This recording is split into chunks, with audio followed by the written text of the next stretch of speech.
both. More on that later. First, Black Friday shenanigans between these two. Jalen Hurts and the Eagles hosting Caleb Williams and the Bears. The run game strong to quite strong for Chicago. DeAndre Swift, 125 rushing yards, that touchdown. Bears up 7-0. They went up 10-3 after the first half. Philly's first half offense was sluggish. They had like 2 first downs. Mid-third quarter, still 10-3. Hurts, how about that QB draw? Takes that out of bounds at the Bears 33. We have something to cheer about, says that fan. Very next play, cheer again.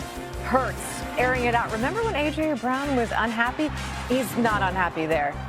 Eagles down 10-9. Missed the extra. The Eagles took the sharing is caring thing a little too far because then they gave it right back.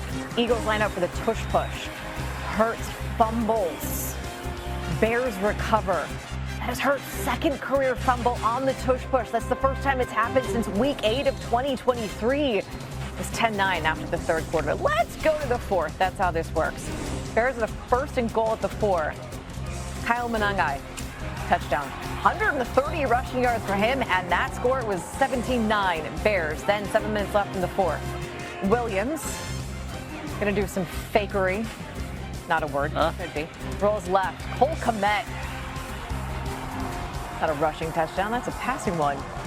Bears now lead 24-9. So Jalen, what can you do on a first and goal at the 4? Jalen fires to Brown. Brown holds on to that. Gets across the goal line for his second touchdown of the game. It was 24. Eagles still down 9. Nick Sirianni, what exactly were you thinking in that moment? Obviously, we had to get one at one point. We had to get a 2-point conversion at one point. I've done a lot of studies on that in my notes. Down 9, I'm always going to go for 2 in that scenario. So it's a little bit like aces and eights. You always split them, but you don't have down. 154 passing yards and a passing touchdown. This game was in Philly, and they're booing him at home. Bears get a 5th straight win, 24-15. It's the Chicago Bears here, and we're 9-3. I don't know. I know you guys are hungry for more, right? Itching. Let me tell you something. The city of Chicago's hungry too.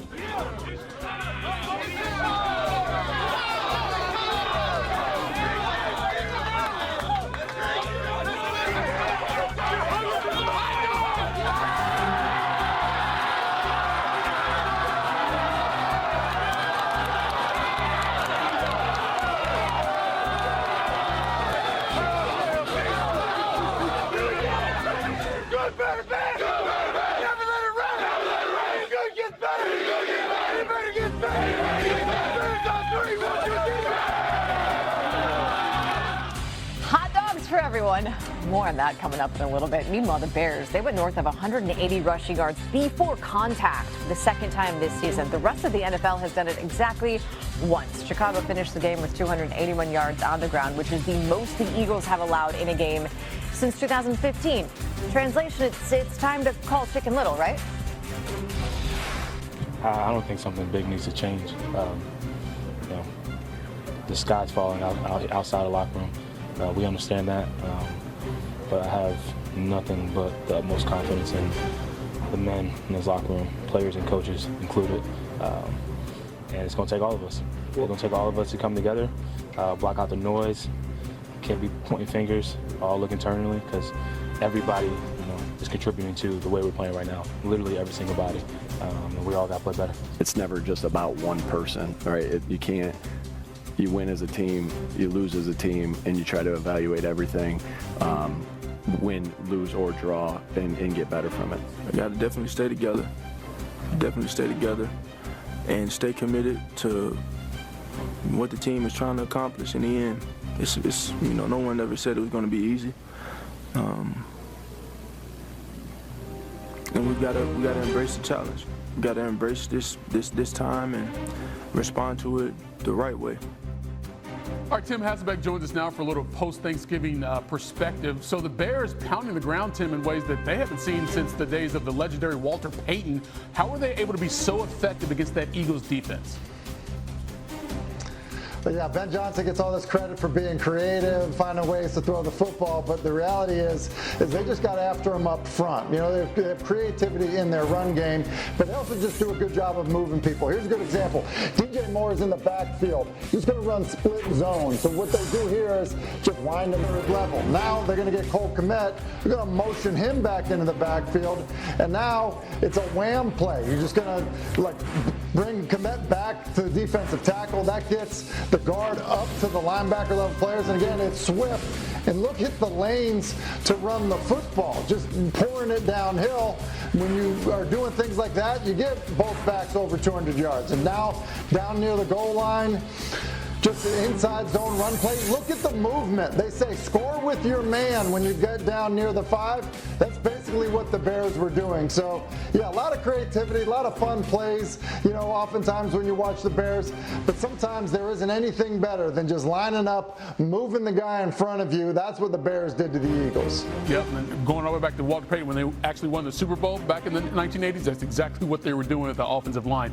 Let's flip it, though, Tim, to the Eagles now, because they've looked like anything but the defending champs these last couple of games. They played so bad, in fact, that they even got booed at home. What do you think of Sirianni's decision to go for that 2-point conversion? Yeah, that didn't make any sense to me. You know, Philadelphia had been struggling. Chicago had really been handling the game, and you score and you have an opportunity to keep it a one-score game by kicking the extra point. You basically don't want to go for 2 until you absolutely have to, because it remains a one-score game. There was plenty of time left on the clock. They had all their timeouts. There was an opportunity to really put the pressure on Chicago on the road, you know, in a windy night to say, okay, yeah, you've got to get the first down in order, to put the game away.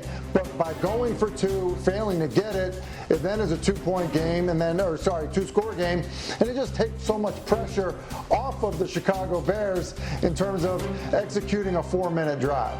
Yeah, maybe just all that drama, internal, external, whatever it is starting to impact some of the decision-making there for Nick Sirianni. And, yeah, not a good look. And the fans booing them also not a good look. Tim seeing touchdowns, more or less? I can't see it. I think this Philadelphia defense is elite, and I think last week was just an outlier. I think with the addition of Phillips and his ability to rush the pass and Jalen Carter, I think it's just too much for this Bears offense to handle on a consistent basis. And then RC, Saquon, in such a quiet season, 78.5 rushing yards, more or less. You know what? I think less, right? I think this team is going to rely on the pass game, and Saquon Barkley and this offensive line just haven't been on the same page. And also the reluctancy to get into the zone read and give Jalen Hurts a part of this run game, I feel has hurt Saquon Barkley as well. All right, so if you like those picks, they're a parlay. We've put them together on the ESPN Bet Sportsbook app.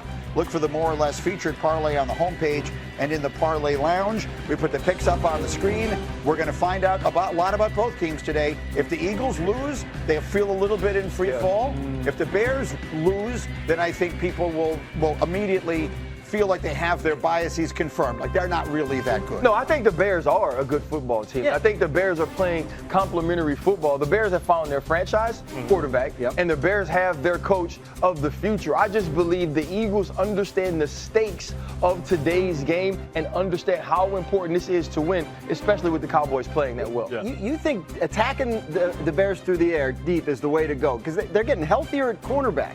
Right? Yep. Jalen Johnson, Kyler Gordon, and they got no linebackers at all. Their top 3-4 linebackers are hurt now. You attack them. Well, I'd say the other piece of it is, too, you put them in the pass game as well. Because I do believe a large piece of what's happening with the run game is not winning on the line of scrimmage. In levels, I don't have the Bears making the playoffs. I'm just going to keep it real. So everyone, and you speak for a lot of people. A lot of people expect them to fall completely off a cliff. We'll see. And then, of course, we get to spend Black Friday playing America's favorite game. Let's dissect the Eagles offense and make every single play a referendum on.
Bye.